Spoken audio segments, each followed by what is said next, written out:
Yo, what's going on, guys? I want to just do my video from yesterday, and this time I'm showing my face because I want to tell you I'm not lying on the stuff that I experienced during my NDE near-death experience. It's not a lie. It's not to get views or attention. This is 100% real, and I'm only saying this because if you feel like you aren't living the right way and you fear what eternity has to offer you, please watch this video. Now, in spite of a lot of what people have been telling me, there's no heaven and hell, that's the devil talking, I don't want to hear that. I don't want to hear that you were under drugs. No. I know what I experienced, and I know what's real and what's not. And that was 100% real, what I experienced. I'm going to remind you that during that ambulance ride, they were no help. They gave me no assistance, no aid, no medication to calm down my paralysis/seizure. My heartbeat was up the roof. I had to fight for my own life to stay here on this earth. But I died that day. I had to basically do little movements with my feet to calm down my stress. My heartbeat was up the roof. I forget where it was, but it was really high.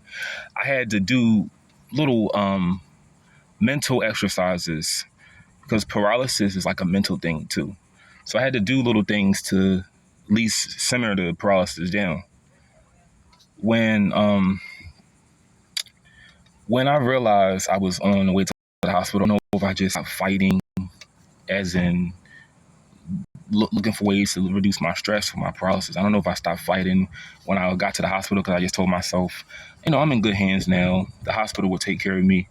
I feel like it was a mixture of that and my body just stopped fighting. I was dead at that point, in my belief, because I did a little research on near-death experience signs and symptoms.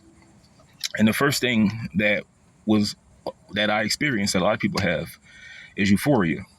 Because when I realized I couldn't feel my body, I couldn't feel anything, I felt like I wasn't in my body anymore. And I really mean that on everything I love, I mean this. I felt nothing in my body. I started laughing to it for a second. I said to the hospital staff, I was telling to myself, I was first saying to the ambulance driver, the paramedic, thank you for killing me. I was telling them, everybody, like, I'm dead now, guys. You don't got to deal with me. I was just saying it. I'm dead. I'm dead. I'm dead. And I was very aware that I was no longer living, but my spirit was still there, just not my physical body. And I want to really have you understand what I'm saying. It's like imagine if you are asleep, like somebody puts you to sleep, and you can leave your body. You can just walk out of your body, but you can't like operate it anymore. I didn't have no feeling of paralysis. I didn't have no feeling of anything. The heartbeat was it was done with. Like how can I not feel paralysis, my heart beating, and my seizure if they didn't give me any medication, they didn't offer no aid or assistance, if they didn't do any of those things to help my medical episode? Why was it when I got off that stretcher, or when I got off the vehicle, the minute I got in the hospital, I died? I know I did, because I felt nothing at all. If they didn't give me any drugs or medication for it to calm down, that was a sign there that I was dead. So I was really happy telling them, y'all killed me. Thank you. I was real happy. And I was just like, it was just a relief that I didn't have to suffer on this earth no more. I thought about people like my family, like what would they think me dying like this? But it was just more of, I don't got to suffer on this earth no more. I don't got to deal with work. I don't got to deal with stress. I don't got to deal with bills. I don't got to deal with finding somewhere to live. All that's done with.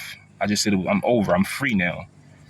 And then it got scary when the euphoria part sort of went away, because I'm going to say this again. When I stopped fighting, when I felt like I couldn't fight no more, when I felt like my life was just leaving me, I couldn't fight, that's when I was out of my body. I'm going to say it again. I was out of my body physically. Couldn't feel nothing. The pain, the paralysis, the seizure, the heartbeat, whatever you want to call it, it was all gone. But then it got scary when I went in this room, dark room. It was really creepy. It was like partially lit, and there was a girl in there.